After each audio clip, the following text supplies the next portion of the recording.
Hi, I'm Rob. Today we're going to be taking a look at the Retevis MB2 CB radio.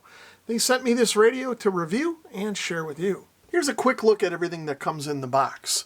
First we get a mobile mounting bracket, and we get all the hardware that we need to mount the radio and the microphone. We get an owner's manual.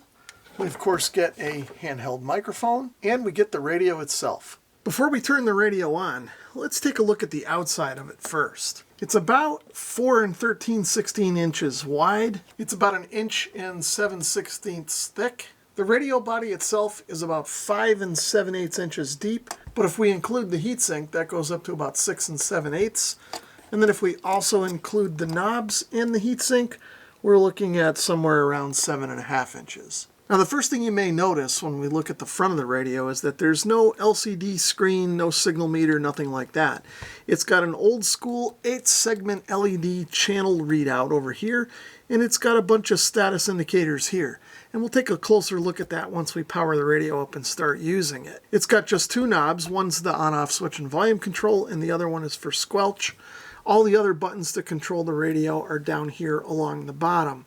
Looks like a nice simple layout. And then of course in this corner we have the 5-pin DIN, or what I sometimes call Radio Shack microphone style connector. And in fact, before we get any further, I will plug in the microphone. I almost missed it, but there is a screen protector on the channel readout. I'm going to peel this off now since the FCC requires that all radio review videos include a screen peel clip. You may have already noticed that the radio has a hardwired power cord. It is fused on the positive lead, and it also contains a hardwired 12-volt accessory plug, or what us old guys call a cigarette lighter plug. Up here we have a jack for an external speaker. This of course is the SO239 connector for the antenna, and as I already kind of showed briefly, we have a heatsink over here. I've already put the mounting bracket on so that I can prop the radio up so that as we're testing it, we can hear sound coming out of the bottom fire speaker. Now the microphone appears to be your average sort of CB microphone. Push to talk switch on the side. It's got a mic hanger knob on the back. Now the physical size of the microphone seems okay to me, but it does seem just a tad on the light side. But it should be fine for this radio and what it is. Now the mic cord feels pretty good. It's not too stiff, but it does have just a slight amount of springiness to it. But I don't think it'll be a problem. If you need to coil it up and get it out of the way, it should stay there. So let's turn the radio on and see how it works. Right away I noticed that the channel display lights up Hartford Whalers green. My friend Uncle Ronnie will be real happy about that. The display is very bright, but I will note that the background of the LED segments is also kind of bright. So it actually makes it kind of hard to read, especially in the camera. If I kind of shadow this a little bit, it's probably a little bit easier to see. Next to the channel display, we've got this row of LEDs that lets us know various things about the radio and what modes are active. As you can see right now, we're in FM mode. If I push the AM/FM button, it'll of course toggle between the two, and when it's in AM, we get a red light. I don't have an antenna hooked up right now, but we are in FM. You can hear if I turn the volume up, there's some static there. If I want to enable the automatic squelch, I just push the button and it automatically kicks that in, and I don't have to use the knob to squelch out the background noise. The up and down buttons are how we change channel. As I already mentioned, this button cycles between AM and FM. The RB button turns on the Roger beep, and it also lets us cycle through the 6 different beep tones that we can choose from.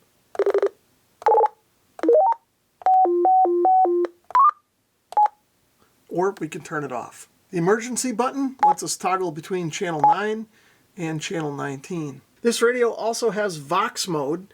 That can be turned on by clicking the button, and if I talk into the microphone, the radio will automatically transmit.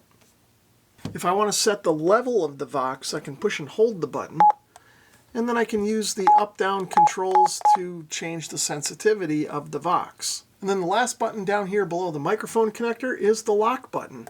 If I push that, all of the other buttons stay locked out so I don't accidentally change some setting on the radio. But when it is locked, I can still transmit. So I've got my meter connected up and a dummy load on the back. Let's just do a quick transmit test and see how much power we're getting out of this radio. I've got the meter in forward mode and set to the 5-watt scale. So when I key up, we're going to look at this very bottom scale on the meter. In FM mode, it looks like we're getting about a 4.5 watt dead key. And of course, because of the nature of FM, if I talk directly into the microphone, the power level isn't going to change at all. If I switch to AM mode, we're getting about the same 4.5 watt dead key. And then if I talk directly into the microphone, I don't see any sign of forward swing. So 4.5 watts is about it. Next, let's do a transmit test. I've got the radio on my bench over here transmitting into a dummy load. Across the room, I've got my computer connected up to my software-defined radio, which is an SDR Play RSP-DX. The software that I'll be using to run the software-defined radio is the newly released SDR Connect Preview 3. I'll record the session over there so that you can hear what this radio sounds like on the air in real time. Let's test the Retevis MB2 in FM mode. All squares are rectangles, but not all rectangles are squares. Retevis MB2 FM mode. Now let's test the Retevis MB2 in AM mode. All squares are rectangles, but not all rectangles are squares. Retevis MB2 AM mode test. Next, I wanted to test the receive on this radio.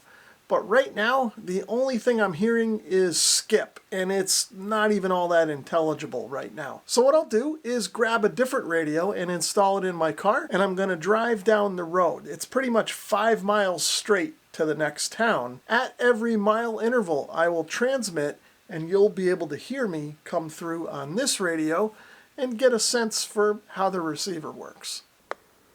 Retevis close range receive test in AM mode. All squares are rectangles, but not all rectangles are squares. Retevis MB2 close range receive test AM mode.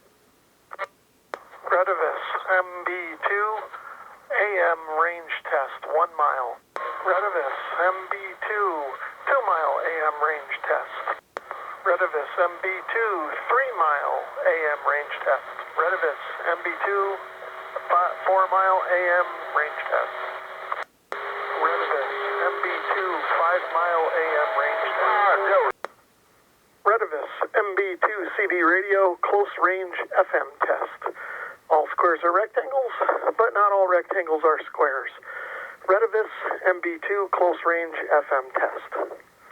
Retevis MB2 CB radio 1 mile FM range test. Retevis MB2 2 mile FM range test. Retevis MB2 CB radio 3 mile FM range test.